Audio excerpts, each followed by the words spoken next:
Hey everyone, welcome back to our UPPSC mains analysis series. कल हमने start कर दिया था हमारा 2024 का पेपर GS5 का। ऑलरेडी हम जो 2025 वाला पेपर है उसको कंप्लीट कर चुके हैं, है ना। तो जो प्लेलिस्ट में आपको मिल जाएगा, अगर आपने नहीं देखा है तो आप वो वाली एनालिसिस देख सकते हो। और हमने कल स्टार्ट कर दिया हमारा 24 वाला पेपर। कल हम 5 क्वेश्चंस देख चुके थे। आज हम स्टार्ट करने जा रहे हैं हमारे क्वेश्चन नंबर 6 से। तो बिना टाइम वेस्ट किए स्टार्ट करते हैं हमारी आज की एनालिसिस को। देखते हैं हमारा क्वेश्चन नंबर 6 क्या कह रहा है। चलिए क्वेश्चन को ध्यान से पढ़ते हैं। Discuss the composition and jurisdiction of the state high court of UP. UP का ही पेपर है तो यूपी के बारे में ही पूछा जाएगा, ठीक है, ये ध्यान रखना। अब क्या बोल रहे हैं, कंपोजिशन एंड ज्यूरिसडिक्शन बताना है हम। अगर आपको याद आ रहा हो तो ऑलरेडी हमने 2025 वाले पेपर में, एक सेकेंड पेन ले लूँ, ठीक है, जो 2025 वाला जो हमारा पेपर था उसमें भी आई थिंक चेक करना, I am 99% sure question number 6 ही था। वहाँ पे जुरिस्डिक्शन के बारे में बात की थी। वहाँ पे क्वेश्चन था स्पेसिफिकली कि हमें जुरिस्डिक्शन बताना था स्टेट हाई कोर्ट का। तब हम ऑलरेडी ये क्वेश्चन देख चुके हैं। आज हमारे पास कंपोजिशन हमें और ऐड कर दिया है क्वेश्चन में। इट मीन्स देख रहे हो पेपर एनालाइज करने का फ़ायदा, कि प्रीवियसली क्या पूछा गया है हम उसको कनेक्ट कर सकते हैं और हमारे फ्यूचर एग्जाम्स के लिए हम कनेक्टिंग लिंक्स बना सकते हैं। ओके, चलिए देखते हैं हमारा ये वाला क्वेश्चन डिटेल में। कंपोजिशन बताना है, ज्यूरिसडिक्शन बताना है, स्पेसिफिक मेंशन है तो हमें यही बताना पड़ेगा, ठीक है। अब देखो क्वेश्चन को आप फ्रेम कैसे करोगे, क्योंकि पहले आपके दिमाग में पॉइंटर्स होंगे तभी आप डिटेल में डाल पाओगे, है ना। सबसे पहले हम क्या बताएंगे, इलाहाबाद हाई कोर्ट है हमारी यूपी की मेन, है ना। ये क्या कॉन्स्टिट्यूशनल गार्डियन है किसका, यूपी का। सुप्रीम कोर्ट के लिए हम क्या बोल देते हैं, कॉन्स्टिट्यूशनल गार्डियन ऑफ इंडिया। ये इलाहाबाद हाई कोर्ट क्या हो गई, यूपी के लिए। ऑलरेडी हम देख चुके हैं एस्टेब्लिश्ड हुआ 1866 में। जो हम इंट्रो लिखेंगे तो उस टाइम पे हम क्या करेंगे, मेंशन करेंगे कि जो इलाहाबाद हाई कोर्ट है वो एस्टेब्लिश्ड हुआ था 1866 में। और इसका कॉन्स्टिट्यूशनल बेसिस हमें कहाँ देखने को मिलता है, आर्टिकल्स 214 से 231 में। कंपोजिशन पूछा है तो चीफ जस्टिस होंगे और बाकी के भी जजेस होंगे। प्रिंसिपल सीट हमारी कहाँ है, प्रयागराज में। और जो उसकी बेंच है वो कहाँ पर है, लखनऊ में भी प्रेजेंट है। अब ज्यूरिसडिक्शन पूछा है सेकंड पार्ट, तो हम ज्यूरिसडिक्शन भी बताएंगे। तो ज्यूरिसडिक्शन में हमारा क्या है, ऑलरेडी हम प्री में भी देख चुके हैं। पॉलिटिन 1 पेजर सीरीज चल रही है आपकी, है ना। वहाँ पे भी हमने आर्टिकल 32, आर्टिकल 226 बहुत बार देख लिया है। तो यहाँ तो कन्फ्यूजन होने नहीं चाहिए। आपने बेसिक पॉलिटी भी पढ़ा है तो अभी आपको पता होगा कि रिट ज्यूरिसडिक्शन है, अपीलेट है, सुपरवाइजरी है, एडमिनिस्ट्रेटिव है। एंड अगर आपको याद आ रहा हो, मैं यहीं पे बताना चाहूँगी कि हमने जब आर्टिकल 32 एंड आर्टिकल 226 देखा था, यहाँ पे सुप्रीम कोर्ट के पास पावर होती है रिट्स इशू करने की। एंड आर्टिकल 226 में किसको पावर होती है, हाई कोर्ट को पावर होती है रिट इशू करने के लिए। बट जो रिट इशूइंग पावर है उसका स्कोप किसके पास है, हाई कोर्ट के पास ज़्यादा है। बिकॉज सुप्रीम कोर्ट के पास सिर्फ फंडामेंटल राइट्स के लिए है एंड हाई कोर्ट के पास हमारे fundamental rights plus other purposes के लिए भी है, ठीक है। वो अदर राइट्स के लिए भी क्या कर सकते हैं, रिट्स इशू कर सकते हैं। तो याद रखना, प्री का पॉइंट है, ये इंपॉर्टेंट है कि स्कोप किसका बड़ा है, किसका वाइडर है, हाई कोर्ट का बड़ा है, किससे, सुप्रीम कोर्ट से। In terms of what, in terms of writ jurisdiction. Okay, चलिए आगे देखते हैं। अब आप देखो कंपोजिशन में क्या बताओगे, थोड़ा सा ही मैंने और बता दिया कि चीफ जस्टिस हैं, अदर जजेस हैं, अपॉइंटमेंट कौन कर रहा है, तो प्रेसिडेंट ऑफ इंडिया। कंफ्यूज नहीं होना है, गवर्नर नहीं कर रहे, कौन करते हैं, प्रेसिडेंट ऑफ इंडिया। क्वालिफिकेशन कहाँ पे दे रखी है, आर्टिकल 217 में। रिटायरमेंट एज कितनी है, 62। अब सुप्रीम कोर्ट का याद कीजिए, वहाँ पे कितनी है, 65, बट यहाँ पे कितनी है, 62। ये आपको ध्यान रखना है। सैंक्शनड स्ट्रेंथ, ये मैंने करंट का मार्क करके बताया आपको कि 160 जजेस है एज ऑफ मार्च 2026। पर ये तो सैंक्शनड स्ट्रेंथ है, बट एक्चुअली काम कितने कर रहे हैं, 109। इट मीन सोचो कि कितना गैप है, अप्रॉक्स 50 के लगभग का क्या है यहाँ पे गैप है। मतलब इतनी जो पोजीशन है वो क्या है, खाली पड़ी हुई है। लखनऊ बेंच के बारे में बता देंगे कि ये क्या करती है, जो स्पेसिफाइड एरियाज है यूपी का, वहाँ पे अपना ज्यूरिसडिक्शन एक्सरसाइज करते हैं। ज्यूरिसडिक्शन क्या क्या है ये थोड़ा सा हम डिटेल में देख रहे हैं अभी, है ना। और प्रॉपर डिटेल में आंसर नहीं चाहिए, ये वो पॉइंटर्स हैं जो आपके दिमाग में रहने चाहिए आंसर को लिखते टाइम में। कि रिट ज्यूरिसडिक्शन है, अपील करने की ज्यूरिसडिक्शन है जिसको बोलते हैं अपीलेट ज्यूरिसडिक्शन, सिविल केसेस में भी है और क्रिमिनल केसेस में भी है। सुपरवाइज करने का ज्यूरिसडिक्शन है। सबऑर्डिनेट जुडिशरी को भी क्या करते हैं, ये उनके ऊपर, मतलब हमने क्या देखा है, हमारा independent and integrated judiciary system है ना। लाइक ये लोअर हो गया, फिर ये हमारे हाई कोर्ट्स हो गए, फिर ये हमारी सुप्रीम कोर्ट हो गई। तो ये क्या एक स्ट्रक्चर बनना है ना, इंटीग्रेटेड है एंड मतलब आपस में देखो इंटीग्रेट हो रहा है ना, तो इस तरीके से आपको याद रखना है। फिर कॉन्स्टिट्यूशनल इंटरप्रिटेशन, फिर कंटेम्प्ट ज्यूरिसडिक्शन मीन्स कि अगर कंटेम्प्ट ऑफ कोर्ट होता है तो ये पनिश करने की पावर भी रखता है। ये सारे के सारे पॉइंट्स हम लास्ट ईयर वाला जो पेपर है, लास्ट ईयर मीन्स 25 वाला पेपर हमने पहले डिस्कस किया है, हम रिवर्स ऑर्डर में चल रहे हैं, तो हम वहाँ पे कंप्लीट कर चुके हैं। ये पूरा का पूरा क्वेश्चन हमने डिस्कस किया है। बस इस वाले क्वेश्चन में क्या है, जो कंपोजिशन वाला पार्ट है वो एक्स्ट्रा है, अदरवाइज ज्यूरिसडिक्शन ही पूछा गया था 25 में, वो हम कंप्लीट कर चुके हैं। ओके फिर एडमिनिस्ट्रेटिव ज्यूरिसडिक्शन है, तो कीवर्ड्स क्या क्या होने चाहिए आपके कि हाई कोर्ट है, जस्टिस होगा, कॉन्स्टिट्यूशनलिज्म, जुडिशियल रिव्यू की पावर, और ये क्या करता है, फेडरल बैलेंस को मेंटेन रखता है। अब आप डिटेल में आंसर देख लो कि आपको कैसे लिखना है। तो जो हाई कोर्ट है ज्यूरिसडिक्शन यूपी का, वो कहाँ पर है, इलाहाबाद में है, ठीक है। हाईएस्ट जुडिशियल इंस्टीट्यूशन है यूपी का, एस्टेब्लिश हुआ 1866 में, और इंपॉर्टेंट रोल प्ले करता है फंडामेंटल राइट्स को प्रोटेक्ट करने के लिए, ऐसे लिख सकते हो आप। कंपोजिशन आपको बताना है, क्योंकि क्वेश्चन में स्पेसिफिकली पूछा हुआ है कि बताना ही आपको कंपोजिशन और ज्यूरिसडिक्शन, तो हेडिंग अलग से दिखनी चाहिए कि हम कंपोजिशन बता रहे हैं, हमें समझ में आ गया है क्वेश्चन ने क्या पूछा है। तो अंडर आर्टिकल 216 हाई कोर्ट में क्या होते हैं, चीफ जस्टिस और अदर जजेस होंगे, जैसा प्रेसिडेंट को नेसेसरी लगेगा उसके अकॉर्डिंग। जजेस को अपॉइंट कौन करते हैं, प्रेसिडेंट ऑफ इंडिया। ये देखो प्री का भी पॉइंट है, इनकेस अगर आपको नहीं पता या आप भूल जाते हो, पेन कॉपी रखो हमेशा साथ में, हर क्लास में मैं बोलती हूँ, और पॉइंट फटक से नोट कर लो। ओके याद रहना हमारा काम है, इसको याद रखना। एग्जाम में हमें सब याद होना चाहिए, वहाँ पे कन्फ्यूजन नहीं होना चाहिए। तो जितनी बार रिवाइज करोगे उतनी बार चीज़ें क्लियर रहेंगी, ठीक है। तो प्रेसिडेंट ऑफ इंडिया अपॉइंट करते हैं अंडर आर्टिकल 217, जैसा कॉन्स्टिट्यूशन में लिखा है उसके अकॉर्डिंग, ठीक है, कंसल्टेशन प्रोसेस से। जो सैंक्शन स्ट्रेंथ है वो 160 है, बट क्या है 109 है अभी, मीन्स ह्यूज डिफरेंस है। अभी जो सीट्स हैं वो हमारी काफ़ी खाली हैं। जो कोर्ट है उसका प्रिंसिपल सीट कहाँ है, प्रयागराज में, और परमानेंट बेंच कहाँ पर है, लखनऊ में।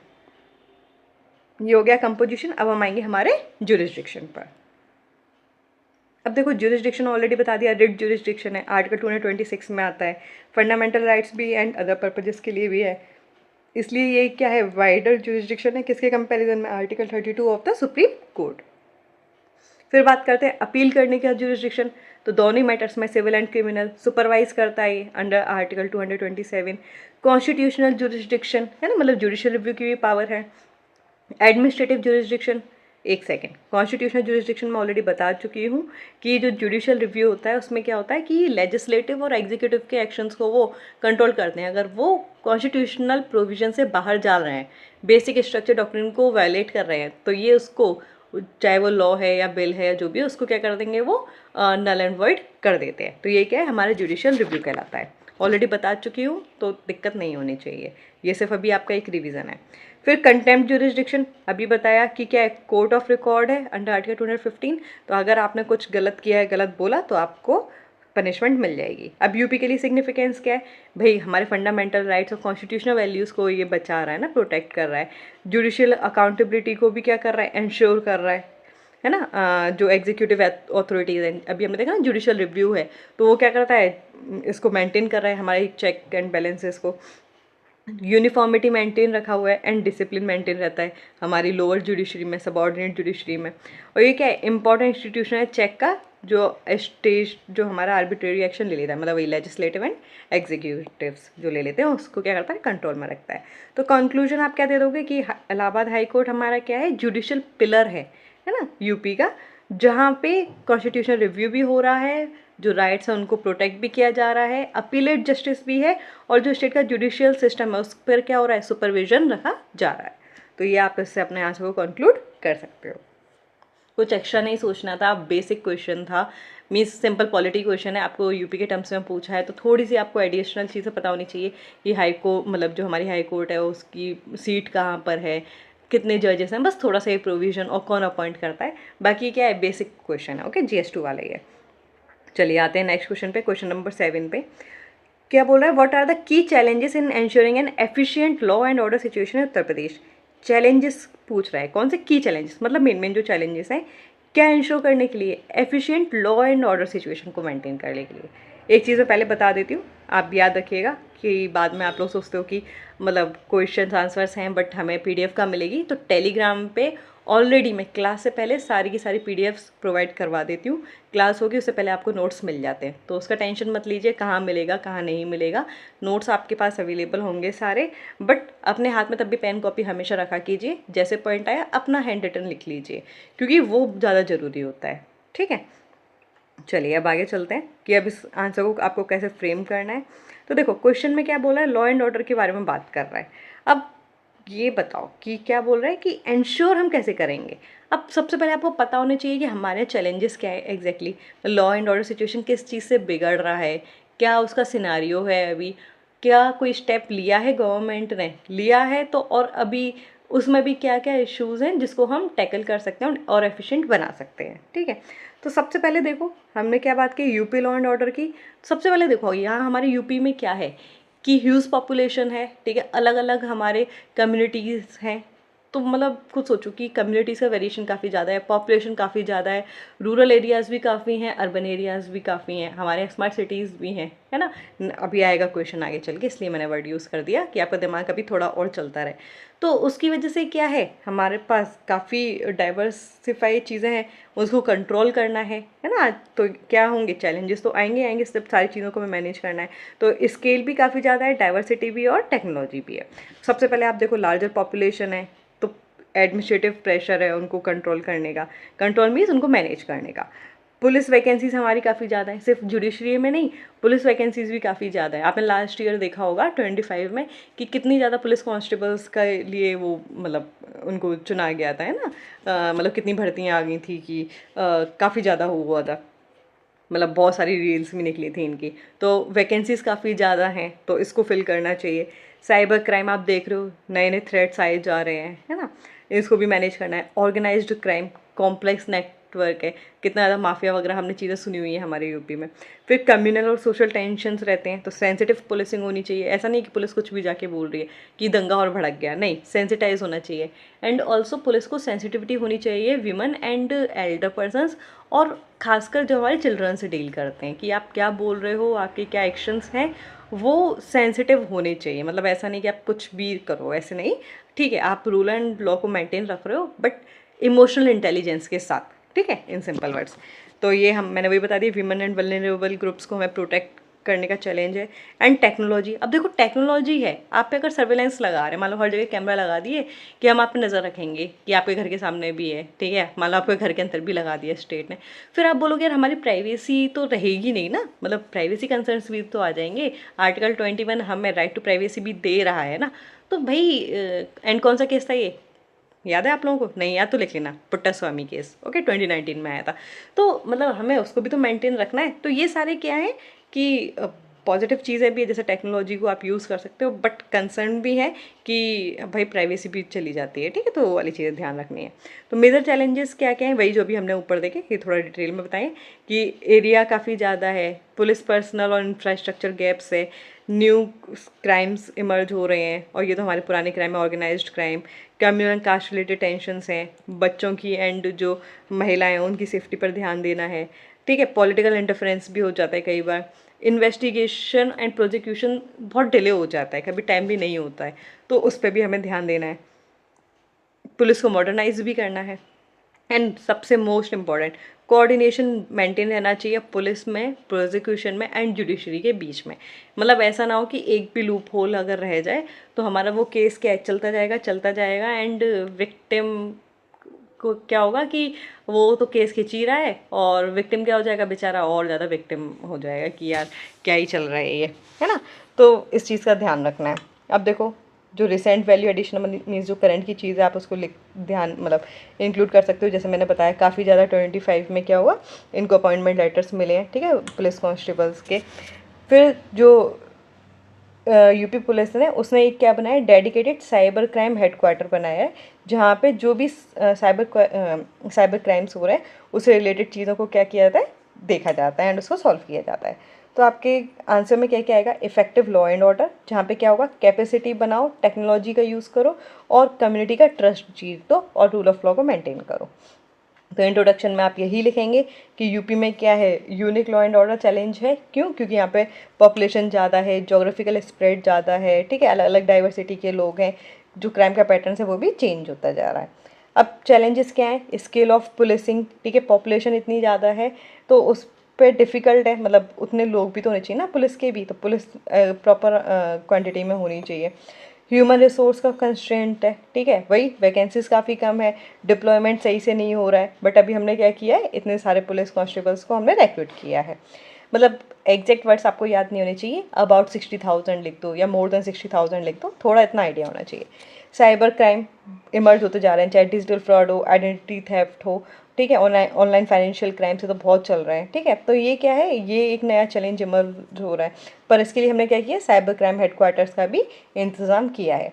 फिर ऑर्गेनाइज्ड क्राइम, ये तो काफ़ी टाइम से चला आ रहा है, इस पर हमें ध्यान देना है कि इलीगल आर्म्स हों, ड्रग्स हों, एक्सटॉर्शन है, ट्रैफिकिंग है, मतलब ऐसी चीज़ें काफ़ी ज़्यादा हो रही हैं, जिसके लिए हमें क्या चाहिए, इंटेलिजेंस हमारा सुपर्ब होना चाहिए। और आपस स्टेट्स में, इंटर स्टेट, और लास्ट ईयर वाले पेपर में हमने डिस्कस किया था कि क्या होना चाहिए, इंटरनेशनल कोऑर्डिनेशन भी होना चाहिए।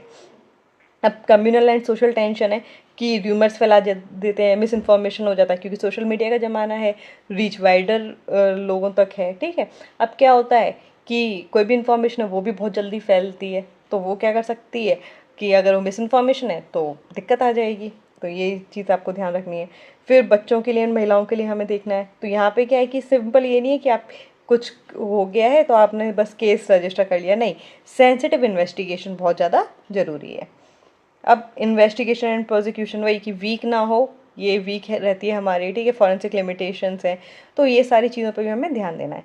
पुलिस को मॉडर्नाइज करो, ठीक है, इतना ज़्यादा एआई का टाइम आ चुका है, दौर चल रहा है, तो forensic, CCTV, AI assisted analysis, ये सब का क्या होना चाहिए, ज़्यादा से ज़्यादा यूज़ होना चाहिए, ठीक है, जिस पर हम अभी प्रॉपरली उतना ज़्यादा काम नहीं कर रहे हैं, ठीक है। तो ये आपको ध्यान रखना है। और इसके लिए क्या है, अगर आप डिपेंडेंट हो भी रहे हो ना इस पर, तो टेक्नोलॉजी के साथ क्या करते रहो, अपग्रेड होते रहो, ये आपको ध्यान रखना है। अब आते हैं वे फॉरवर्ड में, मैं ऑलरेडी साथ में बताती गई हूँ, ये चैलेंज है, ये करना है, तो कम्युनिटी पुलिसिंग होनी चाहिए, रिक्रूटमेंट सही होनी चाहिए, जो हमारा एआई सिस्टम है उसको स्ट्रेंथली यूज़ करो पुलिसिंग में, ठीक है। आपस में कोऑर्डिनेशन अच्छा होना चाहिए, इंटेलिजेंस और डेटा ड्राइविंग पुलिसिंग होनी चाहिए, मतलब डेटा को एनालाइज करते रहना चाहिए, अकाउंटेबिलिटी मेंटेन होनी चाहिए।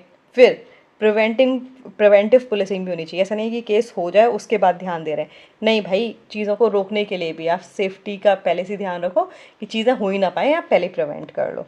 तो कंक्लूजन आप क्या लिख दोगे कि जो एफिशिएंट लॉ एंड ऑर्डर है उसमें क्या ज़रूरत है कि ट्रेडिशनल चीज़ें नहीं हो कि अच्छा केस हो गया उसके बाद हम रिएक्ट करेंगे, नहीं बाबा, आप क्या करो, ट्रेडिशनल से जाके प्रिवेंटिव वाले मोड पे जाओ, पहले ही चीज़ों को होने से बचा दो।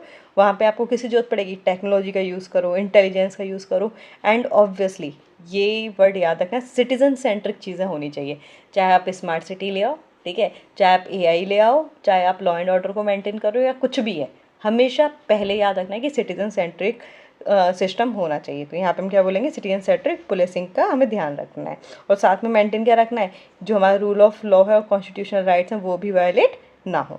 ओके, चलिए, आई एम होपिंग कि आपको अच्छे से समझ में आया होगा ये वाला क्वेश्चन, एंड अगर कुछ भी आपको इशू है या कहीं पे भी कुछ भी डाउट हो रहा है तो आप मुझसे डायरेक्टली टेलीग्राम पे कनेक्ट कर सकते हैं या कमेंट बॉक्स में अपने इशू रेज कर सकते हैं। ओके, चलिए आते हैं हमारे नेक्स्ट क्वेश्चन पे। क्वेश्चन नंबर 8 क्या बोल रहा है, analyse the problems related to non governmental organisations means NGOs, and ये हमारी नॉन प्रॉफिट ऑर्गेनाइजेशंस भी हो सकता है ना, तो एनपीओज भी होते हैं, तो सेम चीज़ है। तो हमें वो प्रॉब्लम्स के बारे में एनालाइज करना है जो एनजीओज की हैं, कहाँ पर, यूपी में।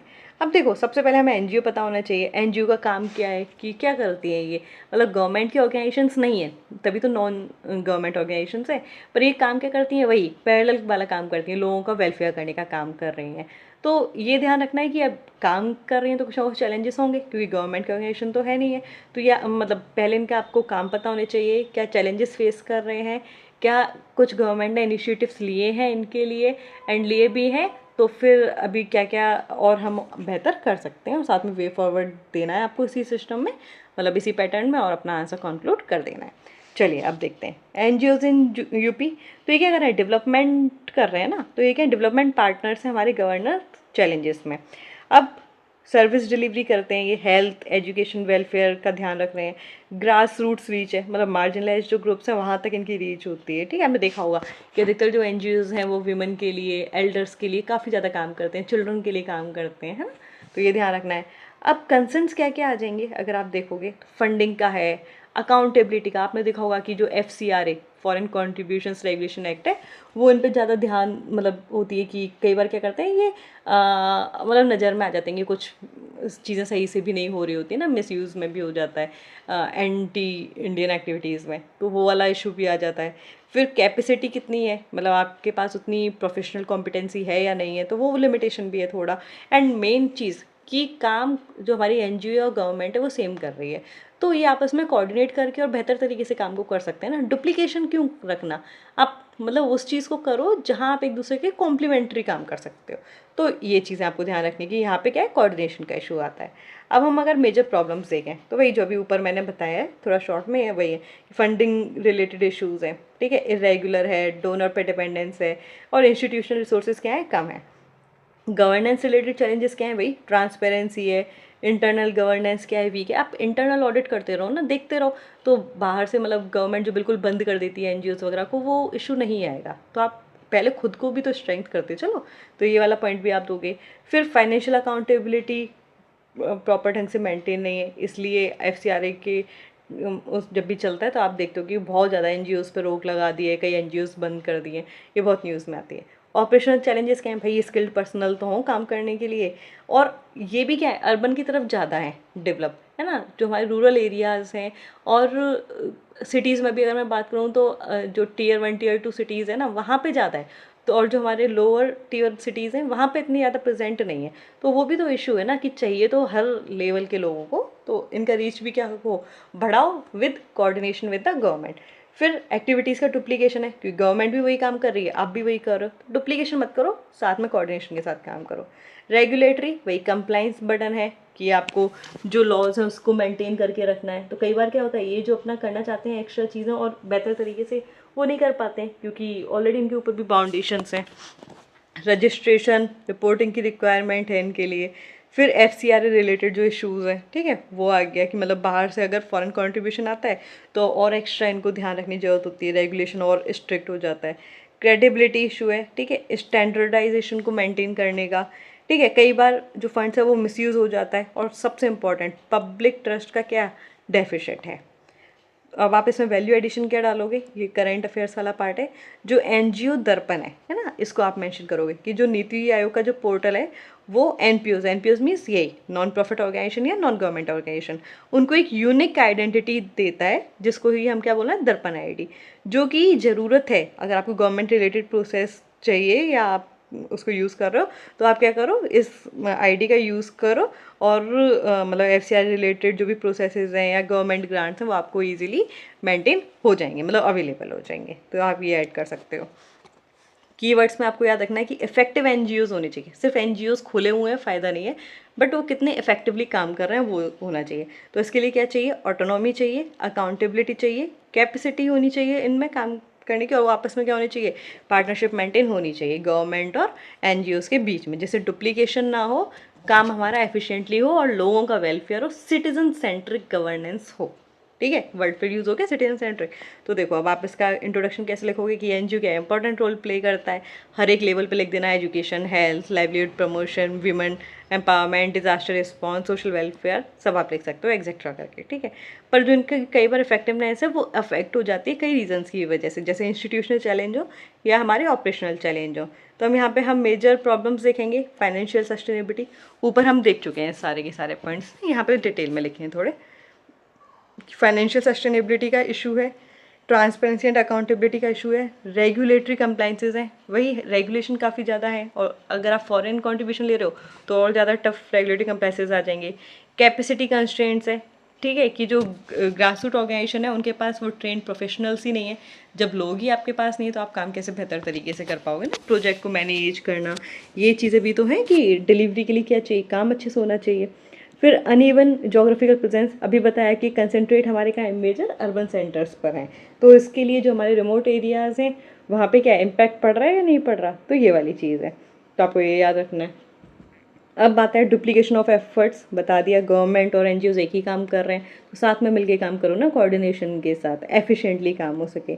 अकाउंटेबिलिटी वर्सेस ऑटोनॉमी, अब कई बार क्या होता है कि रेगुलेशन काफ़ी ज़्यादा है जिससे जो उनकी ऑपरेशनल फ्लेक्सिबिलिटी मीन्स ऑटोनॉमी पे क्या बहुत ज़्यादा इम्पैक्ट पड़ रहा है, तो वो जितना कर सकते हैं उससे कम ही कर पाते हैं कि भाई मतलब रेस्ट्रिक्शंस इतने ज़्यादा आ जाते हैं तो ये हो जाता है, ठीक है, मिस यूज़ का रिस्क आ जाता है। फिर सस्टेनेबिलिटी ऑफ इंटरवेंशंस, कई बार क्या होता है कि लोग सोचते हैं कि शॉर्ट टर्म अप्रोच को फॉलो करके काम ख़त्म कर देते हैं कि अभी देख लेते हैं, बट अब ये सोचो ना कि अगर हमें एक्चुअली आउटपुट चाहिए तो हमें लॉन्ग टर्म का सोचना पड़ेगा। लाइवलीहुड, एजुकेशन और सोशल डेवलपमेंट को इम्प्रूव अच्छे से करना है, ठीक है, ये चीज़ ध्यान रखें। तो वे फॉरवर्ड क्या है, अभी बताया जो एनजीओ दर्पण बेस्ड इंस्टीट्यूशनल ट्रांसपेरेंसी मेंटेन रखनी चाहिए, उसको स्ट्रेंथन करना चाहिए, उस आईडी को आप यूज़ करो, जिससे क्या होगा रेगुलेटरी कंप्लाइंसेस में भी आप आओगे, बट आप क्या है कि अपनी चीज़ें ऑटोनोमसली एक्टिवेट भी कर पाओगे, एक्टिवेट इन द सेंस कि स्ट्रेंथन कर पाओगे और अच्छे से अपने काम को प्रोसीड कर पाओगे। सोशल ऑडिट्स करवाओ, अंदर ही अंदर आप अपने आप को रखो ना कि अच्छा ठीक है, कभी कुछ हुआ तो हम प्रिपेयर्ड हैं, ये लो, ये रहे हमारे सारे के सारे documents, we are up to date level present, okay, and सब कुछ सही से चल रहा है हमारा। डेवलप करो district level government NGO coordination, ठीक है, अभी ऊपर हमने देखा कि काम एक ही है बट अलग अलग कर रहे हैं तो फ़ायदा नहीं है, डुप्लीकेशन हो रहा है एंड उतना एफिशिएंटली हो नहीं रहा, तो आपस में साथ मिलके काम करो। कैपेसिटी को डेवलप करो हमारे ग्रास रूट लेवल तक के लिए, और आउटकम बेस्ड प्रोजेक्ट्स होने चाहिए, सिर्फ ऐसा नहीं कि अच्छा खर्चा कितना हो रहा है, फंडिंग पे फोकस नहीं हो, आपको ये देखना है कि आप कितना आउटकम ला पाओगे। फिर रेगुलेशन मेंटेन, एक बैलेंस मेंटेन करना है हमारा किस में, रेगुलेशन में और ऑटोनॉमी के बीच में, ये ध्यान रखना है। तो अब हम देखते हैं कि कंक्लूड कैसे करोगे आप आंसर को, कि एनजीओ को सिर्फ ये मत देखो कि एक इम्प्लीमेंटिंग एजेंसी है, बट ये पार्टनर है हमारा किस में, पार्टिसिपेटरी डेवलपमेंट में, क्योंकि लोग ही पार्टिसिपेट कर रहे हैं ना डेवलपमेंट के लिए। और यूपी को हमारा क्या चाहिए कि एक ट्रांसपेरेंसी एंड अकाउंटेबिलिटी हो एनजीओज में, पर उनको ऑटोनॉमी भी हो, उनकी जो कैपेसिटी है वो भी अच्छी खासी हो, और जिससे क्या हो आपस में गवर्नमेंट और ये पार्टनरशिप करके सिटीजन सेंट्रिक चेंजेस ला पाएँ।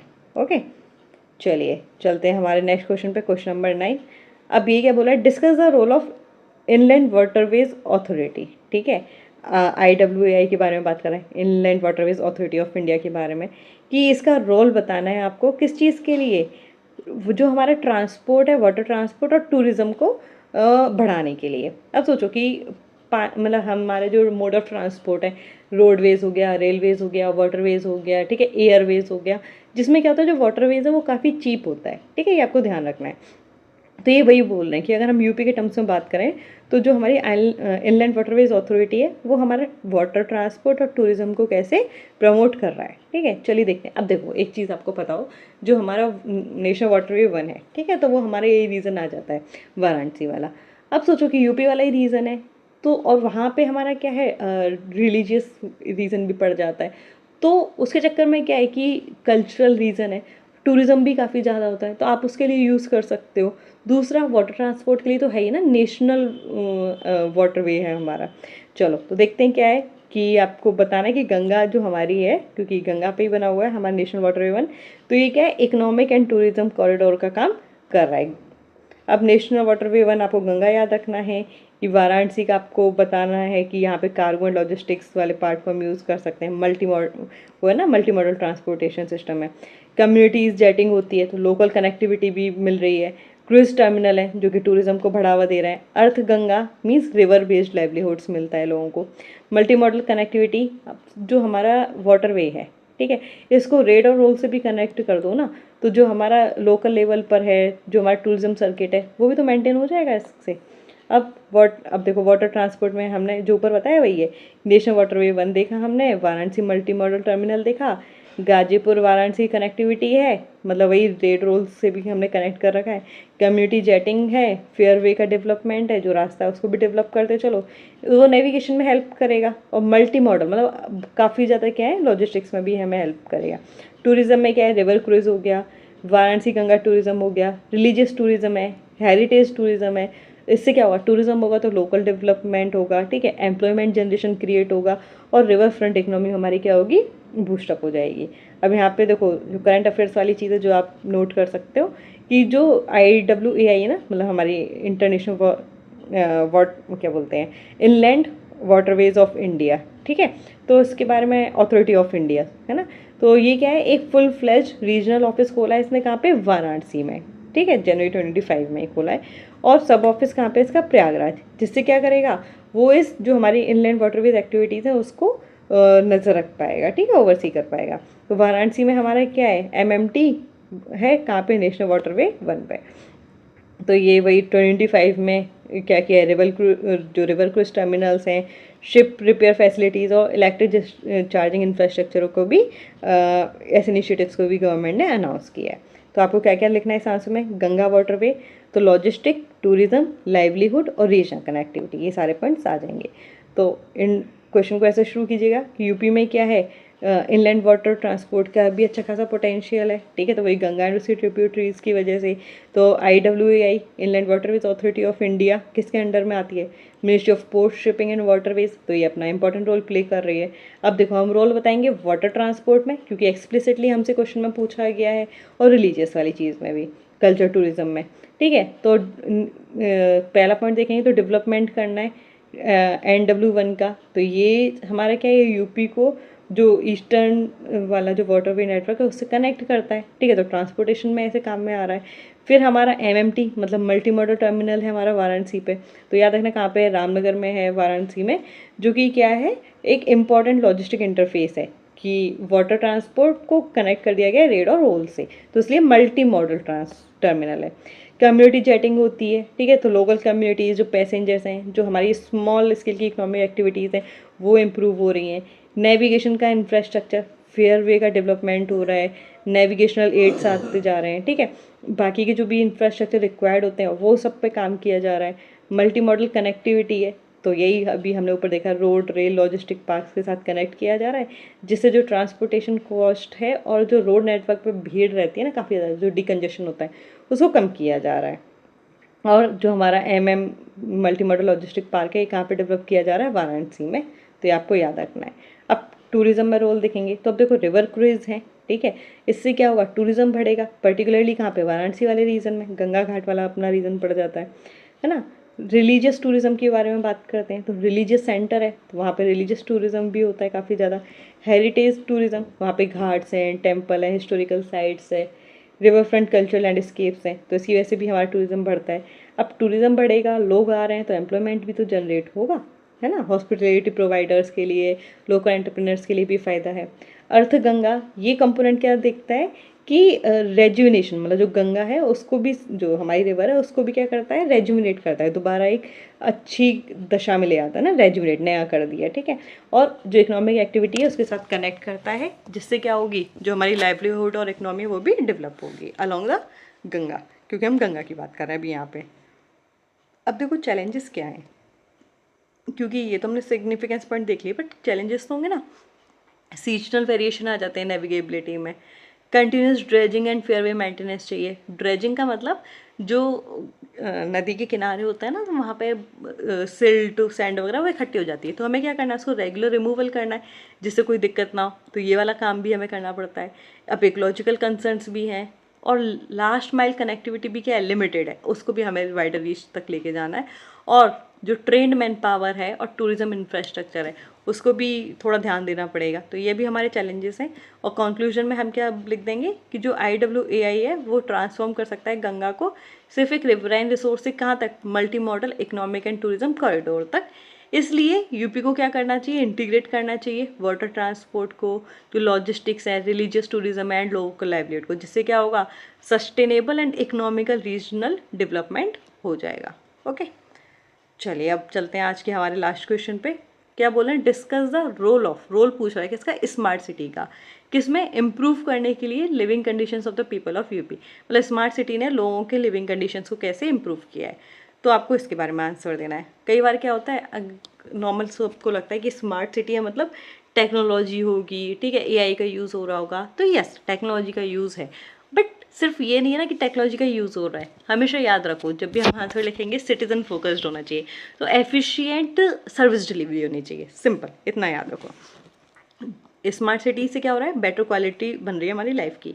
तो स्मार्ट गवर्नेंस है क्योंकि हम ट्रांसपेरेंसी लेकर आ रहे हैं। स्मार्ट मोबिलिटी है, मतलब आने जाना स्मार्टली हो रहा है, तो कम भीड़ हो रही है, उससे लेस कंजेशन है। वाटर एंड सैनिटेशन पे ध्यान रखा जा रहा है, तो जिससे क्या हो रही है, जो पब्लिक हेल्थ है वो भी अच्छी हो रही है, मतलब उस पर फोकस है। डिजिटल सर्विसेज हैं तो सबको एक्सेसिबल है। वेस्ट को मैनेज करना है तो क्लीन सिटीज़ हैं, क्लीन सिटीज़ हैं तो वही हाइजीन वाला कॉन्सेप्ट आप ऐड कर दो। सेफ्टी वाली चीज़ें, सिक्योरिटी कंसर्न को भी देखा जा रहा है।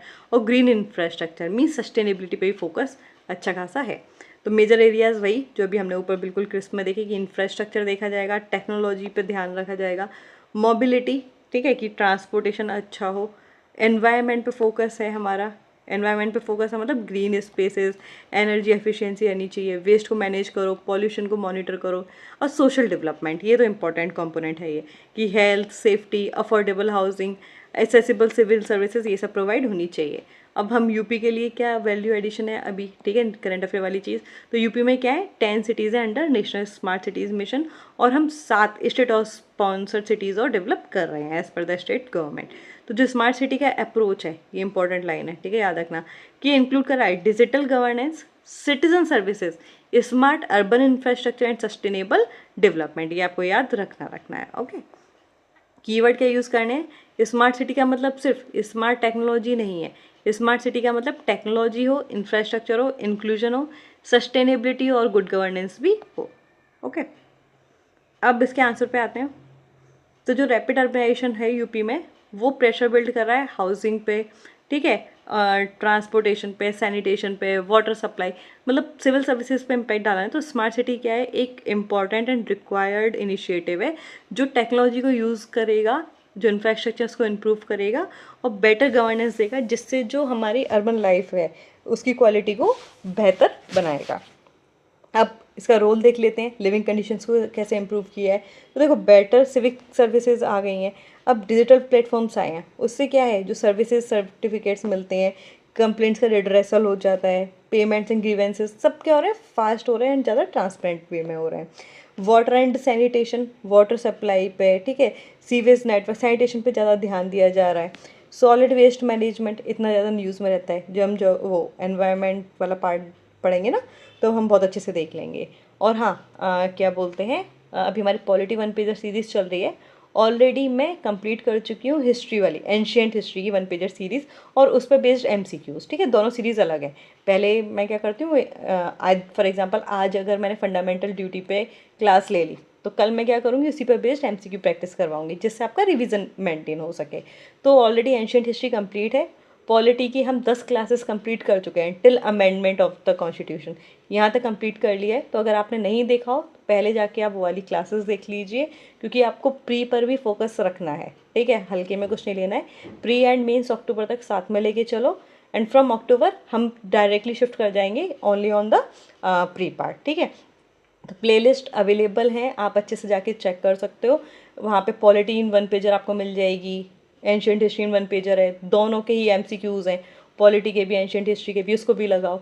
बाकी जो आई दृष्टि है उसका नेशनल करंट अफेयर्स ऑलमोस्ट हो चुका है, उस वाली क्लास को देख लीजिए, है ना, वो वीकली चल रहा है हमारा।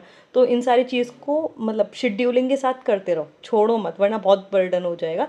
डेली क्लासेस करो, कंप्लीट करो, रिवाइज करो और रिवाइज करो, एंड फाइनली बस रिवाइज करो, ये आपका काम होना चाहिए।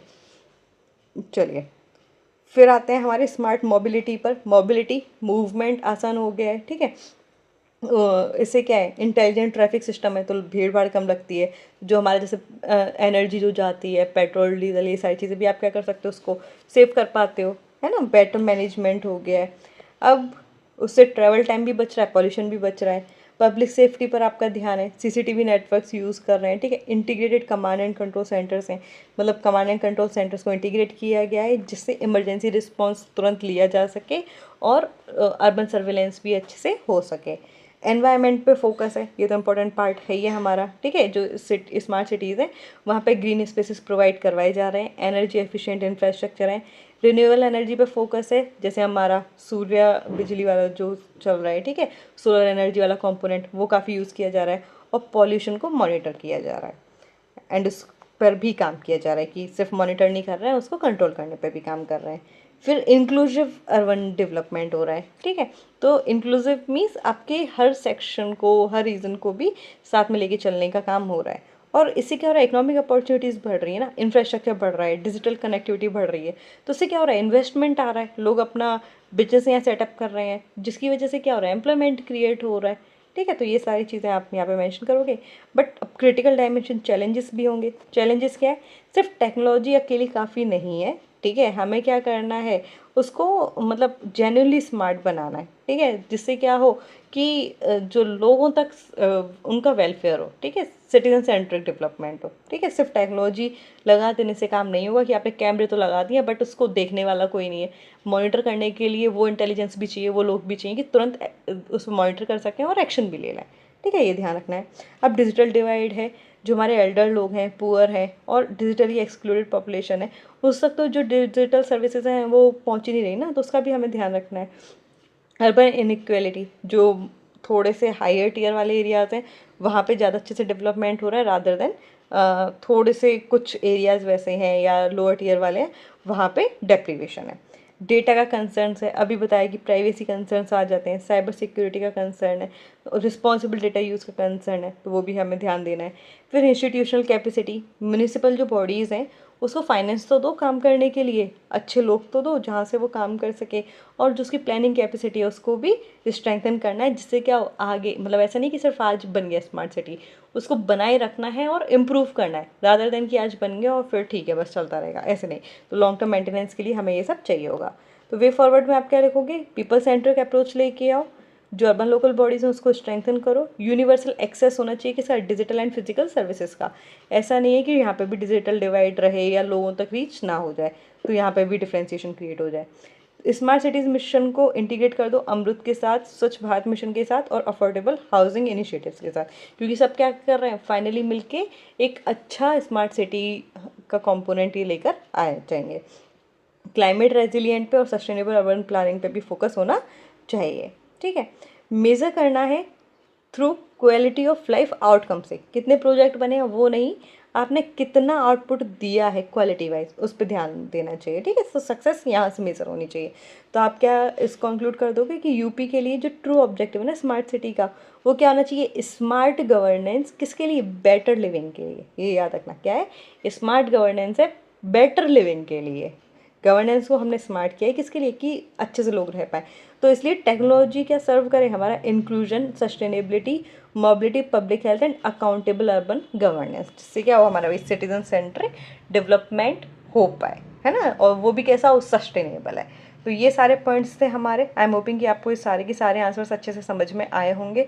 ऑलरेडी हम 25 का पेपर कंप्लीट कर चुके हैं, 2024 का भी आज क्या हो गया, आधा पेपर कंप्लीट हो गया है, बाकी आधा पेपर 2 दिन में कंप्लीट हो जाएगा, क्योंकि हम डेली क्या कर रहे हैं, 5 क्वेश्चंस डील कर रहे हैं, है ना।